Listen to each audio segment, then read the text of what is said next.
കൊടുത്താ മതി. ആള് വാങ്ങിയാ മതി. ആള് വാങ്ങിയാ മതി. വാങ്ങിയാ മതി.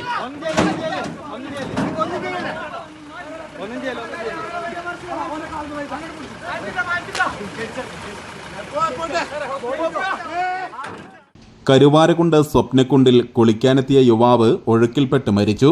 തരിശ് മുക്കട്ട സ്വദേശി പുറ്റാനിക്കാട്ടിൽ ജംഷാദാണ് മരിച്ചത്. 23 വയസ്സായിരുന്നു. വ്യാഴാഴ്ച ഉച്ചയ്ക്ക് 1:30യോടെയാണ് അപകടം. സുഹൃത്ത് റഷീദുമൊത്ത് കുളിക്കാൻ പോയതായിരുന്നു ജംഷാദ്. സെൽഫി എടുക്കുന്നതിന്റെ കാൽവഴുതി വീഴുകയായിരുന്നു. ഇരുവരും ഒഴുക്കിൽപ്പെട്ടെങ്കിലും റഷീദ് രക്ഷപ്പെട്ടു. നാട്ടുകാരുടെ നേതൃത്വത്തിൽ നടത്തിയ തിരച്ചിലിൽ 200 മീറ്റർ മാറിയാണ് ജംഷാദിനെ കണ്ടെത്തിയത്. ഉടൻ പുന്നക്കാട് സഹകരണ ആശുപത്രിയിൽ എത്തിച്ചെങ്കിലും മരണപ്പെട്ടിരുന്നു. മൃതദേഹം പോസ്റ്റ്മോർട്ടത്തിനായി മഞ്ചേരി മെഡിക്കൽ കോളേജ് ആശുപത്രിയിലേക്ക് മാറ്റി. MCV news, Karuvarakundu.